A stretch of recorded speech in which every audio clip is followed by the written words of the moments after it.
In this video, I'm going to cover routing. It's not the most fun topic to cover, but it is kind of important because it's how we get sound to and from the console. So if we go take a step back to analog consoles and some lower end digital consoles as well, they generally use something called one-to-one patching. So when you plug it into the back in the input 1, that connects to fader 1 or channel 1, and you can't change that. That's true for several consoles. That's how all the analog ones work.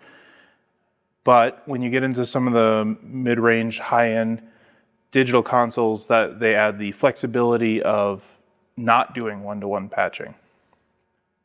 So we're going to take a look at the patching for the SQ6. I'm going to use the app to do it because it's easier to record. But if you're doing it on the console, all you do is find your I/O page, go there, and then it has all the same buttons that the app does. So, and then once you're done from there, you can go right back to your processing and get back to mixing. So let's take a look at the app. So here's the SQ Mixpad app. This allows us to control the console from either a computer in this case, or a tablet of some sort. Along the top, you have all your options like you do on the console as well. So we're going to click on I/O patch, and this is the patch screen that we're going to be dealing with. So down the side, the left side here, we have inputs, outputs, tie lines, and then in each one there's a second layer to select specifically what the routing is for. Then along the top, you have your input sockets. So you have local, S-Link, which I am not using. That's why it's blacked out. There's USB, and then you have I/O port. This is for the extension or expansion cards that, in my case, I'm using Dante, but you can also use Waves. You can add an extra S-Link card in there. So whatever expansion card you add, this is the section that will show up for patching. We'll start with the basics. I've selected input channels, and then our input sockets are local. So what this is going to allow me to patch is the local XLR inputs on the back of the SQ to the channels. So the numbers here, 1 through 24 along the top, are the actual 1 through 24 on the back of the console. The stereo 1 left and right, stereo 2 left and right are 1/4 inch plugs on the back, and then stereo 3 left and right is a 1/8 inch or 3.5 millimeter aux cable jack on the top of the console. And then lastly, there's a talk input as well for talkback. So if you're using an analog snake or a copper snake and you're just plugging straight in, you would plug the mic right into the snake, plug the snake into the back of the console, and then patch the channels. Now you can do one-to-one. So in that case, as soon as you try to click on a channel to patch, it's going to ask you if you're sure you want to patch. You can hit yes. It'll turn on this patch button here. And then if I do this, there, I've patched the drums one-to-one. Kick in is my channel 1, and that's plugged in to the number 1 input on the back of the console. Kick out, it's channel number 2, and it's connected to input 2 on the back of the console. These are all the same, except for my overheads that would be left, right. So this is set up as a stereo channel, and you can see it automatically, as soon as you click it, selects the first channel and the second one. One thing to be aware of if you use the stereo channels is the left channel for the stereo pair has to be an odd number. So if I click 9, it's going to go with 10. But if I click 10, it's still going to go with 9. So if you have your stereo pair plugged into 10 and 11, you can't actually connect those because it'll just go to the next one. So whenever you're setting up an actual stereo, and that's done here in mixer config. My 9 and 10 are set as stereo. You can't change these inputs. It has to be odd even. Now, when you use the local inputs, you aren't limited to one-to-one patching. You can patch this however you want. So let's say your first 8 channels are closer to something else and you're going to start your drums on number 9. You can just start here and go like that. Or this would be kind of odd, but the first 4 work there and then you can continue on here. So all this is doing is the input socket is the XLR on the back and you're connecting it to a specific channel. And you can do it one-to-one, or you can do split, do whatever you want. You can also double patch. So I have a kick in and kick out mic, or a better example would be my bass clean and bass dirty. I could have one input off of the bass and then I'm sending the same copy to both channels. And then that would allow me to, this would be my bass clean channel, which would just be done normally. And then my bass dirty, I could add a tube stage and run it in high drive and add some drive and then mix those together. It's the same signal, but because it's double patched, that sends that same signal to the 2 different inputs. Another place you can use double patching would be for vocals. If you have someone that talks and then sings and then talks again, you can double patch them into 2 separate channels and then just mute the singing mic and unmute the talking mic and then mute them back the other way. And then that would allow you to apply different EQ, not run the talk one to effects, or add trim because they talk quieter than they sing.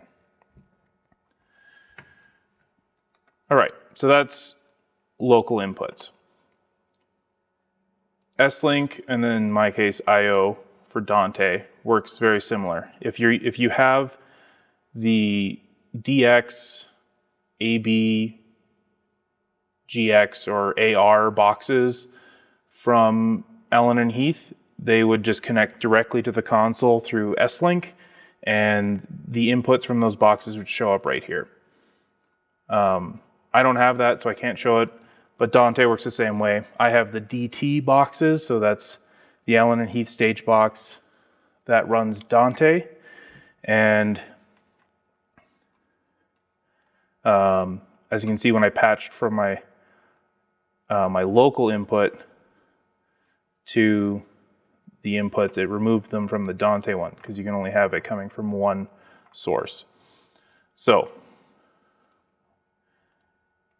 in this case, we'll just patch those. So now I'm patching to from my Dante card. You can do a mix of both.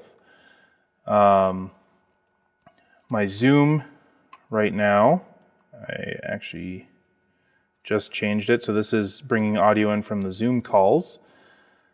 It is now pulling locally on input 23 and 24. Then the rest of my channels are coming in Dante because I have a Dante stage box. And then the USB would be the same thing. In this case, if you were playing multi-tracks back through the board, you would link the USB interface channel with the channel that you wanted the particular track to play on. So USB 1 in your DAW will come in here and will go to the kick-in channel. That's it for that. The mix extension in, not 100% if it's supposed to be extension or something else.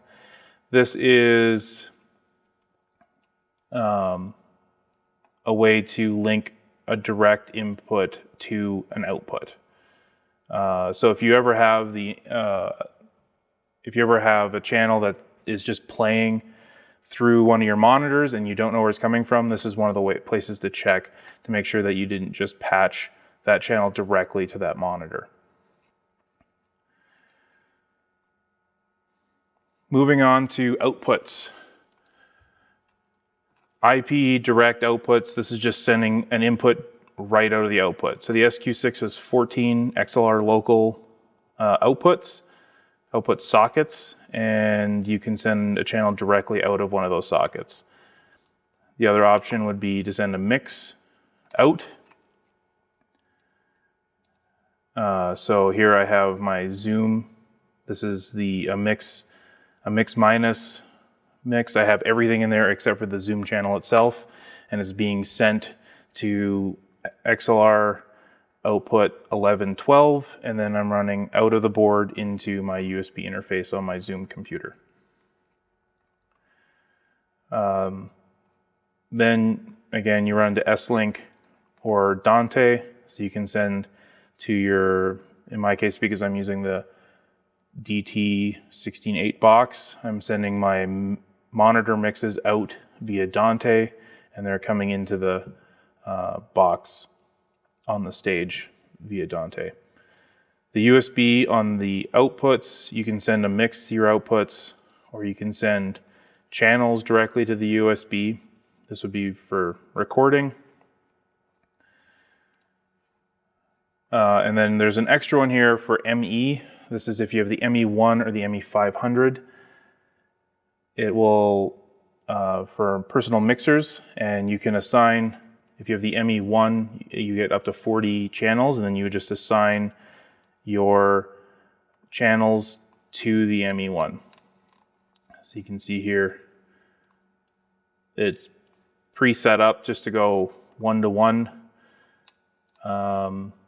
but it's crossed out because I don't have the ME1s. You can also send out your effects returns, outputs, or you can output your effects return to something else. And then you have a monitor section if you want to tie your solo button or talkback to a particular output. Now, finally, the last one, this one's a bit interesting, specific to Allen and Heath, they call it tie lines. And this is a way to patch one thing to another and not have any processing on it. It's a way to get some extra channels in without using up any DSP. And there's just sort of specific use cases for this. So if I have something plugged in locally to the SQ, but I want it available on the Dante network, I can use my local, this would be the input side, and then I want to output it to Dante. So my local 1, 2, 3, and 4, that's the XLRs on the back, are actually outputting to Dante 33, 34, 35, 36. And that would allow me to get some things onto the Dante network that aren't on there already.